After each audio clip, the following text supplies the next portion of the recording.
Chapter 51. Liam's POV. 3:07 a.m. 55 vouchers. That was the time stamped on Sandra's tablet when she finally looked up at me and said the words I'd been waiting to hear and dreading all at once. We've confirmed her location. My lungs burned like I'd been holding my breath for days. Where? An abandoned warehouse, she said calmly. Too calmly. South Industrial District. Old shipping facility. Power's unstable but active in one section. She zoomed in on the screen. 2 heat signatures inside. 1 stationary, likely Angela. 1 moving. Pacing. Marcus leaned over her shoulder. Just 1 guard. From what I can see, Sandra replied. No visible weapons on thermal. That doesn't mean there aren't any. I didn't care. 1. 10. 100. My body was already moving, adrenaline roaring through my veins like a storm. We will go now, I said. Sandra met my eyes. We have to go there quietly, she corrected. No heroic movements. You follow my lead. I nodded once. Just get me to her. The warehouse loomed like a rotting corpse against the night sky, corrugated metal walls, shattered windows, silence thick. Enough to choke on. The air smelled like oil and rust and something damp and wrong. We killed the engine a block away. Phones off, Sandra whispered. No lights unless necessary. My heart hammered so loudly I was sure it would give us away. Every step toward that building felt like walking into my own grave, and I didn't care. If Angela was inside, nothing else mattered. Sandra crouched at the side entrance, tools already in hand. The lock clicked softly, almost anticlimactic. Inside, she mouthed. The door creaked open, and darkness swallowed us whole. The inside was worse than I imagined. Cavernous. Endless shadows. Rusted beams and hanging chains swayed slightly with our movement. Every sound echoed, our breathing, the soft crunch of gravel underfoot. We moved slowly, guided by Sandra's tablet and the faint glow of emergency lights deeper inside. This way, she whispered. Then I saw it. A single bulb glowing at the far end of the warehouse, spilling weak yellow light into a back room. My pulse skyrocketed. That's her, I said hoarsely. Careful, Marcus warned under his breath. We edged closer, weapons, improvised weapons ready. Marcus held a knife. Sandra had a compact taser. I had nothing but my fists and a fury that scared even me. Sandra raised her hand. Stop. She scanned the room again, brow furrowing. That's strange. What? I whispered sharply. The second heat signature, she murmured. It's gone. My stomach dropped. Gone where? A. 12/12 Monday, January 26 G. Chapter 51. I don't know. Wrong. Everything felt wrong. I didn't wait. I pushed past them and stepped into the light. 74. 65 vouchers. Angela, she was there. Slumped in a metal chair, wrists bound, ankles tied. Her head lolled forward, hair matted to her face.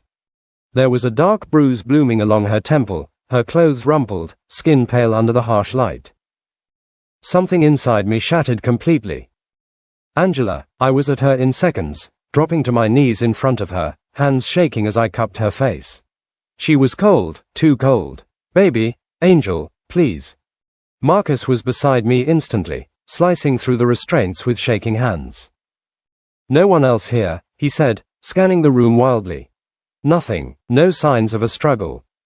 I didn't care. I barely heard him. Angela, I whispered, forehead pressed to hers. Please wake up, please. Her lashes fluttered. Hope slammed into me so hard it hurt. Her eyes opened slowly, glassy, unfocused. She stared at me like she didn't know who I was. Panic ripped through my chest. Hey, I said quickly, voice breaking. Hey, it's me. It's Liam. You're safe now. I've got you. She frowned faintly, lips parting. Head, she murmured, hurts. I know. I brushed her hair back gently, terrified I'd hurt her. You're okay. You're safe. She blinked again, confusion clouding her gaze. I can't remember. My throat closed. That's okay, I said fiercely. You don't have to remember anything right now. Just stay with me. Her body began to shake, small tremors running through her like she was freezing from the inside out. I pulled her against my chest carefully, wrapping my jacket around her, holding her like she might disappear if I loosened my grip. Marcus had his phone out. I'm calling 911 now. Sandra was already speaking quietly into hers, relaying coordinates, requesting an ambulance. Angela whimpered softly, fingers clutching weakly at my shirt. Liam, she whispered, testing the name. I'm here, I said instantly. I'm not going anywhere. I promise. The word promise tasted bitter. I'd made too many already. Sirens cut through the night minutes later, too slow, too fast, all at once. The paramedics rushed in, voices calm, professional. We're here to help. No, I said reflexively as they reached for her. My arms tightened around her without thinking. Liam, Marcus said firmly, gripping my shoulder. Let them help her. She's scared, I snapped. She needs me. She needs medical care, he shot back. Now. Angela stirred again, murmuring something unintelligible, and that finally broke me. I loosened my hold just enough for them to slide the stretcher in.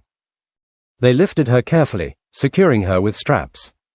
I stayed right there, fingers brushing hers until they physically moved me back. What was she drugged with? One of them asked, scanning her vitals.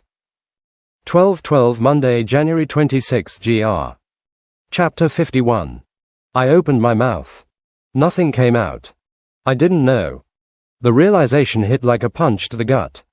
I don't know, I said hoarsely. They exchanged a look and nodded, adjusting their approach. 74. E51 vouchers. The ambulance ride was a blur of sirens and streetlights, but I never let go. Angela was pressed to my chest in the backseat, her head tucked against my shoulder, trembling. Every bump in the road made my stomach twist. I whispered her name over and over, pressed kisses to her hair, her temple, my hands never leaving her. You're going to be okay, Angel. I've got you. Nobody's going to hurt you again. Not ever. When we reached the hospital, the chaos of the emergency room didn't matter. I carried her in my arms, unconscious now, and screamed for the doctors. Help her, now, she's mine. Do not let anything happen to her. My voice echoed off the walls. Reputation, fame, career, gone. None of it mattered. I didn't care who saw me. All I cared about was her. They rushed her to a room, and I followed, pacing, hands clenching into fists at my sides. She's my angel. Do you hear me? She's mine. Keep her safe. Marcus stayed close, grounding me as the medical team took over. I didn't move until they assured me she was stable, still unconscious, still alive. Only then did I slump into a chair, staring at the hospital ceiling, whispering the same promise over and over. I've got you, Angel. I will never let anything hurt you again. Never. Not now, not ever.